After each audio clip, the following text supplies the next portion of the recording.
Why listening to your body can become confusing after burnout. One of the most common recovery rules sounds simple. Listen to your body. Slow down when you feel tired. Stop when something feels wrong. Rest when your body asks for it. And in theory, this makes sense.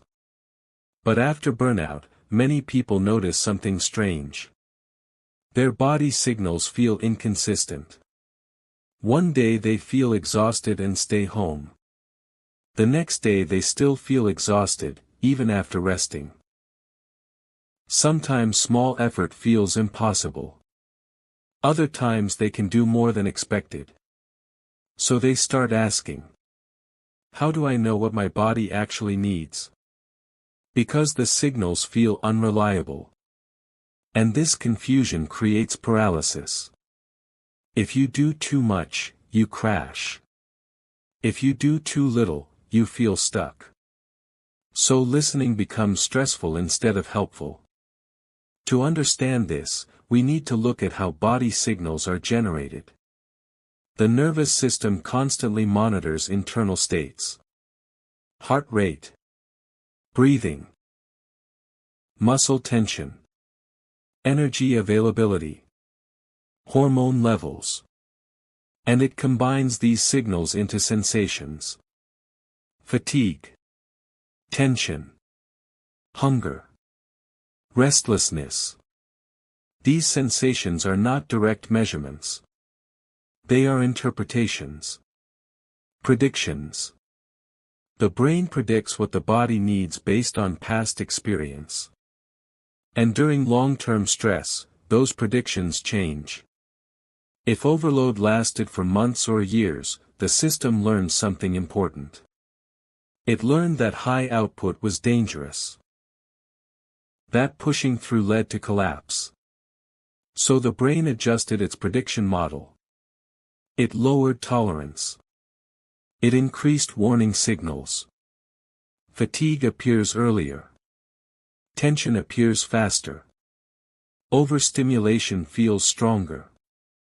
Not because the body is permanently weaker, but because the prediction model became protective. This means body signals after burnout are often amplified. They are biased toward caution. And when signals are biased toward caution, they may not perfectly reflect actual capacity. They reflect perceived safety. Another biological layer explains the confusion. The brain region involved in interpreting body signals, the insula, becomes more sensitive under chronic stress. It increases awareness of internal sensations. Small shifts in heart rate feel stronger. Minor tension feels more noticeable. Subtle fatigue becomes prominent. So people experience their body more intensely. Which can feel like deterioration, when it is often heightened perception. At the same time, energy regulation is still rebuilding. So sometimes fatigue is real depletion. Other times it is protective anticipation. And distinguishing between those two is difficult. Because both feel similar. This creates a dilemma. If someone rests every time fatigue appears, activity becomes extremely limited. But if someone ignores fatigue completely, overload can happen. So, listen to your body becomes more complex than it sounds. Because the body is not just reporting current energy. It is also expressing past stress patterns. Another detail many people do not realize. Body signals are influenced by expectation. If the brain expects an activity to be exhausting, fatigue may appear earlier.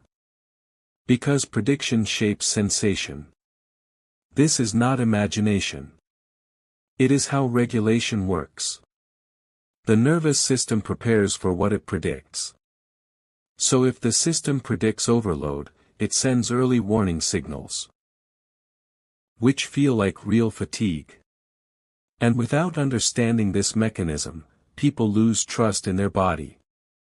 They think their signals are broken. But often, signals are protective. Sometimes overly protective.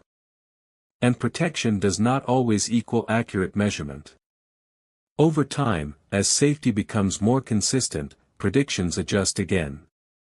Warning signals soften. Tolerance expands gradually. Signals become more proportional. But during the recalibration phase, confusion is common. Because body sensations are shaped by both biology and expectation. Both current energy and past stress.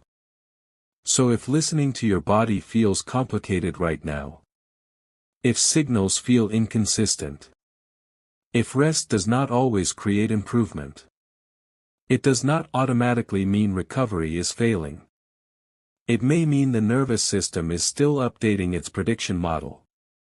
Learning again what is safe. And learning again how much energy is truly available. Understanding this does not immediately clarify every signal. But it explains why body awareness can feel unreliable after burnout. And when the confusion becomes understandable, it often feels slightly less overwhelming. Not because every decision becomes easy, but because reactions stop feeling random. And when reactions stop feeling random, recovery often feels a little more stable. Even before capacity fully returns.